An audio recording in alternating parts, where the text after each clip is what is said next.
يعني نفرض أن إحنا ليش ننتظر بس الدولة؟ يعني قد تكون الدولة من ناحية الروتين ومن ناحية الإمكانات ما يمكن تجيب حل سريع، لكن إحنا المجتمع ليش ساكت؟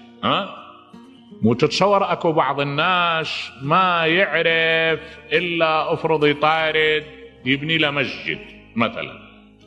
يا أخي صحيح مسجد بيت الله، ومن بنى مسجدا ولو كمفحص قطات بنى الله له بيت بالجنة، صحيح هذا.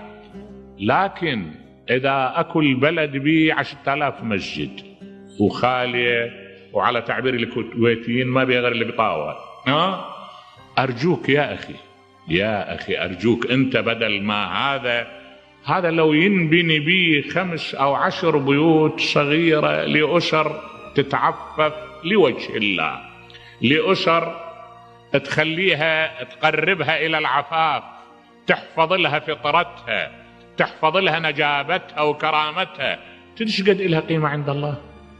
مو إبراهيم عليه السلام يبني بيت للعبادة، الله عز وجل يوحي له يا إبراهيم ابن لي بيت، بنى بيت ثاني، أوحى الله إليه يا إبراهيم ابن لي بيت، بنى بيت ثالث، أوحى الله إليه يا إبراهيم ابن لي بيت.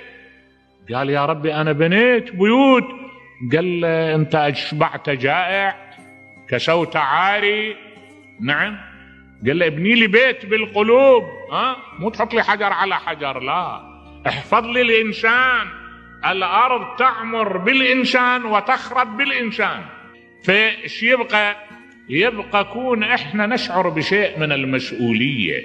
لأن نلتفت لما النبي يقول أيما أهل محلة يبيت فيهم جائع إلا وتبرأ منهم ذمة الله وذمة رسوله.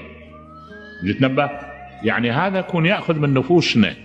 وأأكد لك العمل كلما يكون جماعي وقع يكون أجمل، وبنفس الوقت احنا نقدر أيضا بالشيء اليسير، لأنه إذا 100 يعطي كل واحد تصير 100، لكن إذا 4 يعطي كل واحد 5 يصير 20. كلما يكون العدد أكبر يكون أفضل وأوصل.